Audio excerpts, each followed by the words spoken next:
Hi there. So today I'll be unboxing the Bose QuietComfort 35 II. I decided to get these to replace my old QuietComfort 2, which I had had since the year 2006. So before I unbox these, I just wanted to show you the reason I decided to upgrade. So in my last video, when I screencast, I realized it was about time to get a new pair because there's been a loose connection. So you can tell here, not only is there a loose connection, but I had to duct tape. All the padding came off and would get on my hands and be black, etc. But this is what the old QuietComfort 2 looked like in 2006. And it came with this, which plugs in, and an adapter.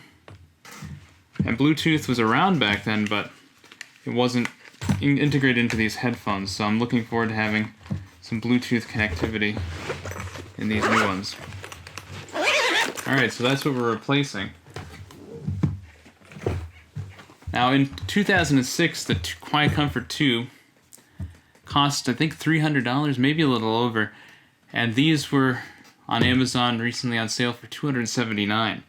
So if you think about that, that's significantly cheaper considering that 10 years ago, or actually almost, 14 years, something like that ago, was, a lot. When you factor in inflation, this was a lot less. Alright, so let's unbox them.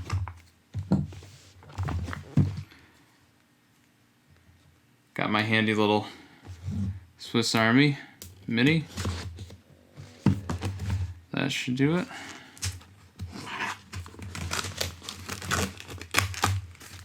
I think that's all we need to do.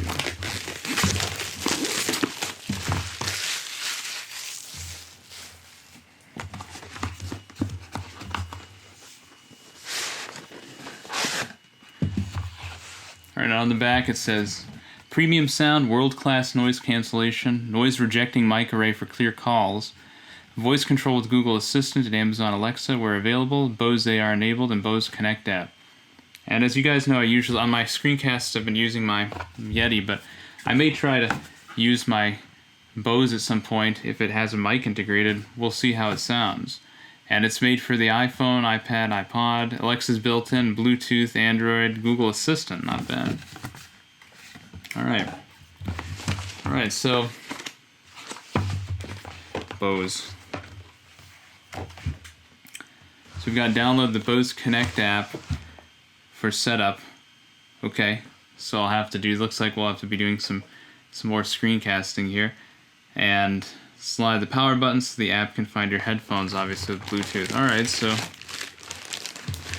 we'll do that. We've got some silica gel in there, important safety instructions I can read through later.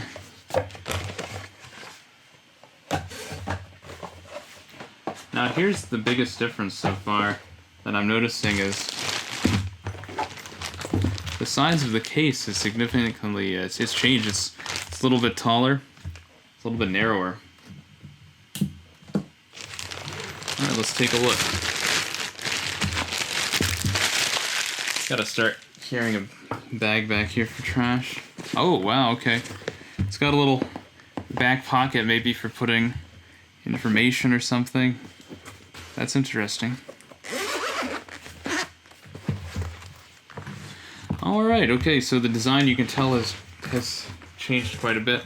It's folded much differently than before. Here's the comparison.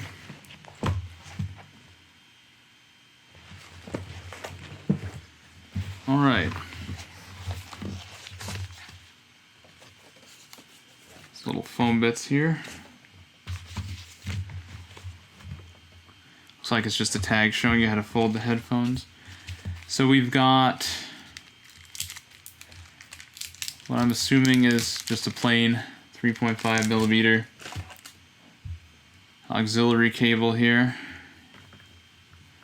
And you can tell it's stereo because it has the two prongs and it says Bose. So this is just an aux cable. And then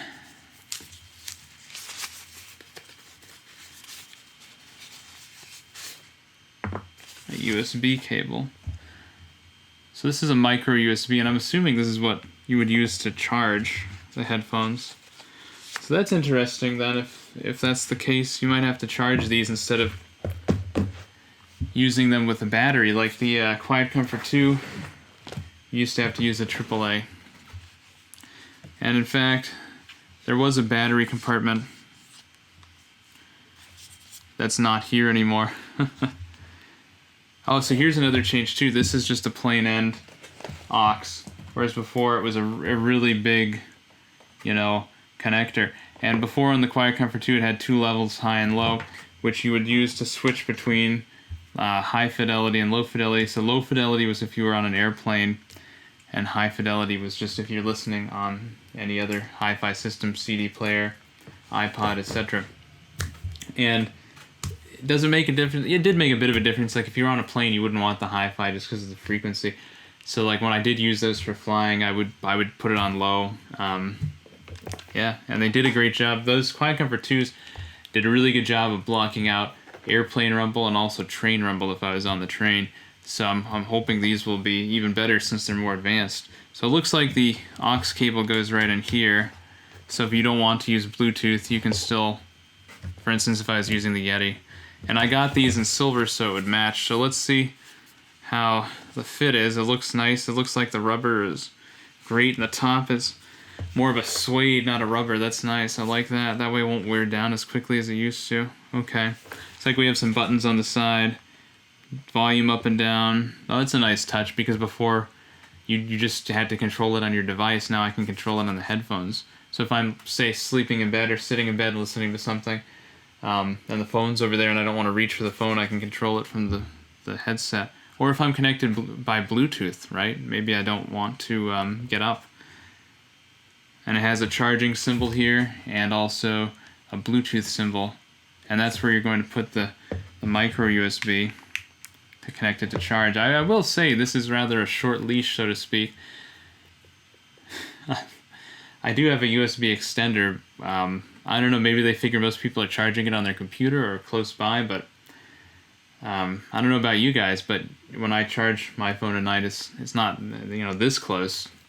So if I were Bose, I would have made that a bit longer or provided an extender. Alright, let's see. Is there a right, left? Previously, this was the right side. I'm not seeing any RL printed anywhere, which they were on the QuietComfort. So I'm just going to go with it. Assume this is the right side. Let's test the fit.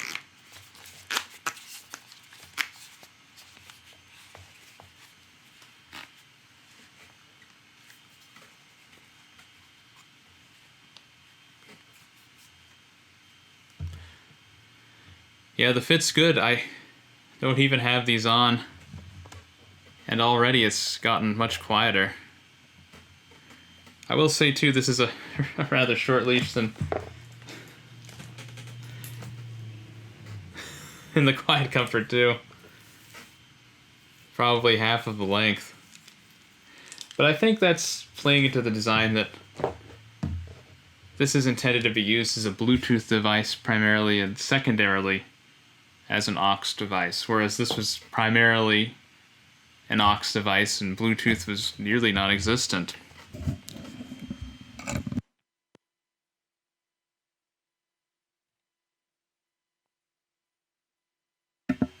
Oops.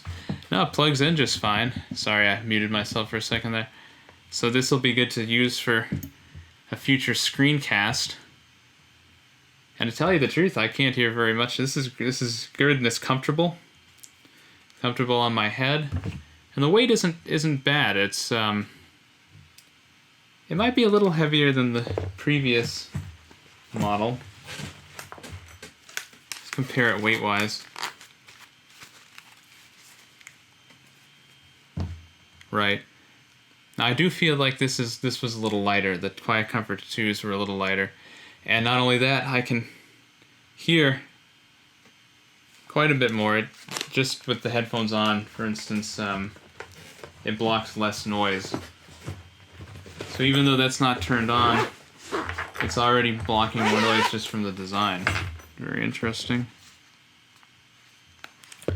And it doesn't seem like there's any charge. Alright, so tell you what, change of plan here on this. I'm going to get these guys charged up.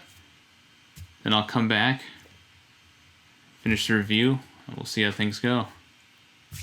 Thank you. Okay, so welcome back. I've let the Bose QuietComfort 35 II charge for about a half an hour. And I've installed the app, made an account, and now let's take a quick look at the app and set it up for the first time. So, drag to connect. Let's put these on and turn them on and see what happens. Alright, battery's 100% it's saying.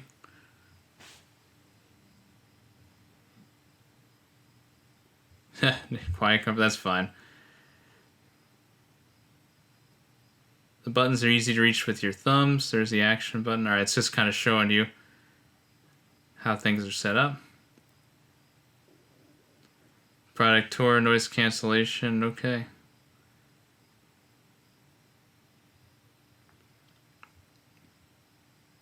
I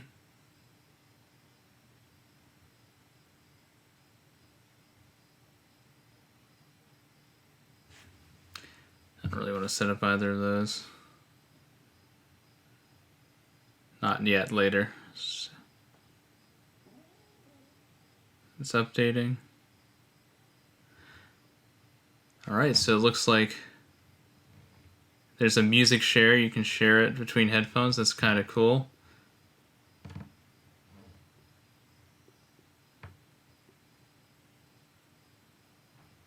So you have a high, low, and then off. Huh, wow, yeah, I could definitely hear it turn off. Let me try.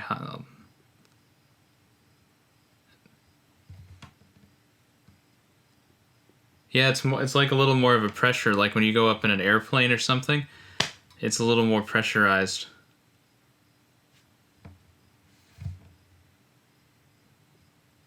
Okay. And 100%, this is like the battery down here. And then what's this? Is probably from my Apple Music.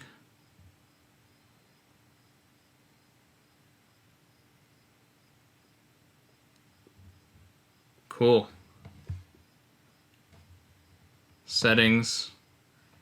Product tour. Alright, so I'll look through some of this noise cancel. It has the voice prompts and the action button, manual, etc. And you can disconnect right through the app. Alright guys, thank you for joining me. I hope this review is helpful. And have a nice day. Goodbye.